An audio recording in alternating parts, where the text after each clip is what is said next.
Troy Anderson here again today from KettlebellFatLossTraining.com and kbfatloss.ning.com.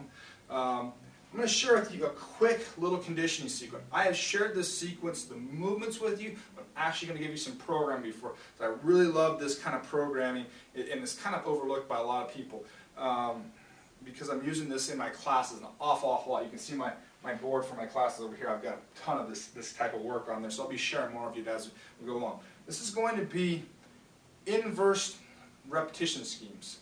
And the reason it's inverse is because we're using a technically demanding lift, not terribly technical, a technical lift with the kettlebell, and we're going to do a less technical lift with our body weight.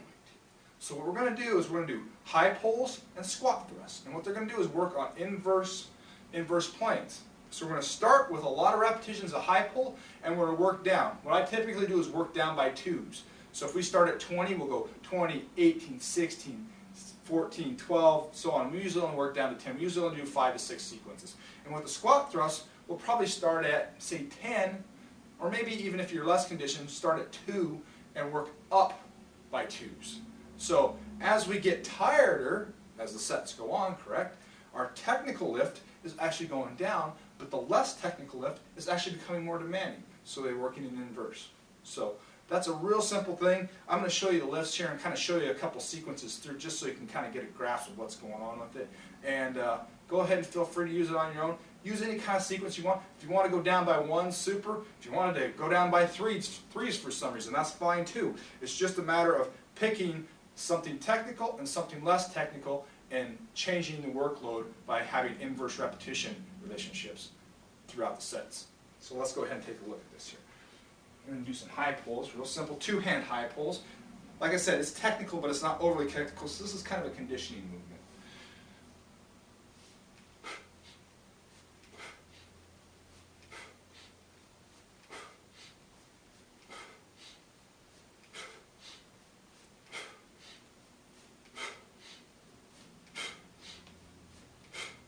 So let's say I'm doing 10 of those, and let's say I'm working up with my squat thrusts. So I'm going to do 2 squat thrusts.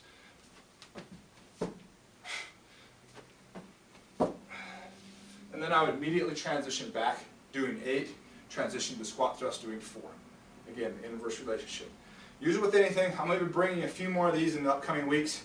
I think it's a really great and pretty slick little tool as far as managing our technique and keeping good form throughout an entire workout, an entire series of movements. So I really love this.